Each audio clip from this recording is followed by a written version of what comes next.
मित्र दारूसाठी पैसे नाही म्हणाला. पुढे महेंद्रने जे केले ते ऐकूनच पायाखालची जमीन सरकेल. काही गुन्हे असे घडतात की तिथे काहीच धागा सापडत नाही. कोणाचा खून झाला तेथून तपासाला सुरुवात करावी लागते. आधी खून झालेला, मग खून करणारा आणि त्यानंतर खुनाचे कारण असा प्रवास करत पोलिसांना तपास करावा लागतो. हा तपास आव्हानात्मक असतो. असाच एक तपास घोडेगाव पोलिसांनी केला. मृतदेह सापडल्यानंतर तपास सुरू करत मारेकऱ्याला बेड्या ठोकल्या. या घटनेचा सविस्तर वृत्तांत पुढे पाहण्याअगोदर जर तुम्ही ह्या चॅनेलवर जर नवीन असाल तर प्लीज आपल्या ह्या मराठी चॅनेलला नक्की सबस्क्राईब करा.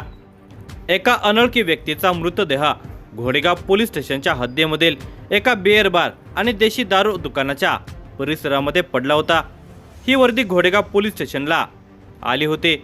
त्यावेळी पोलीस स्टेशनला डे ड्युटी अंमलदार असणाऱ्या पोलीस अंमलदारांनी अकस्मात मयत रजिस्टर नंबर 22/2026 BNS कलम 194 प्रमाणे नोंद दाखल होती. त्यानंतर तत्काळ या पोलीस स्टेशनचे प्रभारी अधिकारी सहाय्यक पोलीस निरीक्षक सागर पाटील हे आपल्या इतर मोजक्या सहकाऱ्यांना घेऊन घटनास्थळी दाखल झाले. त्यावेळी त्यांच्या समवेत असलेल्या पोलीस कर्मचाऱ्यांनी आजूबाजूला ओळख पटवण्यासाठी प्रयत्न केले. त्या व्यक्तीला तत्काळ तेथील ग्रामीण रुग्णालयामध्ये औषध उपचारासाठी नेण्यात आले. परंतु तेथील वैद्यकीय अधिकाऱ्यांनी तपासणी करण्यापूर्वीच मयत झाल्याचे घोषित केले. तोपर्यंत इतर कर्मचाऱ्यांनी त्या मृतदेहाची ओळख पटवून मयत व्यक्तीचा भाऊ चंद्रकांत रघुनाथ सहाने याला बोलावून घेऊन त्याच्याकडून रितसर फिर्याद नोंदवून घेतली. त्यानंतर मृतदेहाचा पंचनामा करून मंचर येथे शवविच्छेदन करण्यासाठी पाठवण्यात आला. मृत व्यक्तीचा इन्क्वेस्ट पंचनामा पोलीस उपनिरीक्षक महेश पवार यांनी केलेला होता. इन्क्वेस्ट पंचनाम्यामध्ये मयतास डाव्या डोळ्याजवळ तसेच उजव्या हाताच्या अंगठ्याजवळील बोटाला जखम झालेली दिसत होते. मयताच्या अंगावर ठिकठिकाणी लालसर निळसर डाग दिसत होते.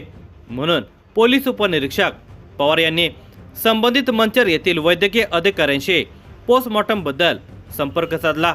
त्यावेळेस मृतदेहाचे मरणाचे कारण विचारले असता त्याने ॲडव्हान्स सर्टिफिकेट देण्यात आले. त्यामध्ये त्याचे मरण हे डोक्यामध्ये अंतर्गत रक्तस्राव झाल्याने झालेला आहे. रासायनिक विश्लेषणासाठी रक्त नमुने जतन करून ठेवले आहेत असे सांगण्यात आले. मृत व्यक्तीबाबत एवढी माहिती मिळाल्यानंतर निश्चितच हा घातपाताचा प्रकार आहे. त्यानंतर सर्वात प्रथम घोडेगाव पोलीस स्टेशनचे सहाय्यक पोलीस निरीक्षक सागर पवार यांनी आपल्या तपास पथकामधील सर्व कर्मचाऱ्यांची मीटिंग घेतली. तसेच त्यांनी परिसरातील सर्व CCTV फुटेज चेक करायला लावले. फॉरेन्सिक टीमला घटनास्थळी पाचारण केले. घोडेगाव पोलीस स्टेशनच्या हद्दीमध्ये गंभीर खुनासारखा गुन्हा घडलेला आहे म्हणून त्यांनी तत्काळ ही माहिती आपले वरिष्ठ खेड विभागाचे उपविभागीय पोलीस अधिकारी अमोल मांडवे, अप्पर पोलीस अधीक्षक रमेश चोपडे तसेच पुणे ग्रामीणचे पोलीस अधीक्षक संदीप सिंह गेल यांना कळवले. त्यांनी तत्काळ योग्य असे मार्गदर्शन केले. त्यानंतर सहाय्यक पोलीस निरीक्षक सागर पवार यांनी फॉरेन्सिक टीमसह भेट देऊन घटनास्थळाचा पंचनामा केला. घटनास्थळाच्या पंचनाम्यादरम्यान मयत इसम राजेंद्र रघुनाथ सहाने वय वर्ष 56 राहणार घोडेगाव तालुका आंबेगाव जिल्हा पुणे हा दिनांक 11 मे 2026 रोजी दिवसभर कोठे होता. त्याच्या समवेत कोण कोण होते, त्याला शेवटचे कोणी पाहिले याची माहिती सहाय्यक पोलीस निरीक्षक सागर पवार यांनी आपल्या टीमला दिली.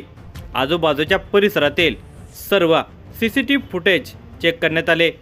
त्यावेळी काही पोलीस कर्मचाऱ्यांना CCTV मध्ये एक संशयास्पद व्यक्ती दिसून आली. तेथील एका CCTV कॅमेऱ्यामध्ये मयत व्यक्ती राजेंद्र सहाने हा दिसून आला. त्याला CCTV कॅमेऱ्यामध्ये एक इसम काठीने मारहाण करत असल्याचे दिसून आले. त्यावेळी या इसमाची प्रथम ओळख पटवण्यासाठी सुरुवात केली. त्यावेळी एका माहितीकार माणसाने त्या मारणाऱ्या व्यक्तीला ओळखले. तसेच CCTV मध्ये एक इसम स्पष्ट दिसला. त्याची माहिती काढून त्याचा शोध घेण्यात आला. त्याने सांगितले की माझे नाव ओमकार मल्हार केसरकर, राहणार चिंचोडे लांडेवाडी तालुका आंबेगाव जिल्हा पुणे हे आहे. ओमकारकडे मारणाऱ्या व्यक्तीची चौकशी करण्यात आली. त्याने मारणाऱ्या व्यक्तीचे नाव महेंद्र सुभाष शिंदे असे सांगितले. काल संध्याकाळी मी महेंद्र शिंदे याच्या सोबत होतो. त्यावेळी रात्री 8:30 वाजण्याच्या सुमारास तो राजेंद्र रघुनाथ सहाने यांच्याकडे दारू पिण्यासाठी पैशांची मागणी करत होता. परंतु राजेंद्रने पैसे देण्यास नकार दिला.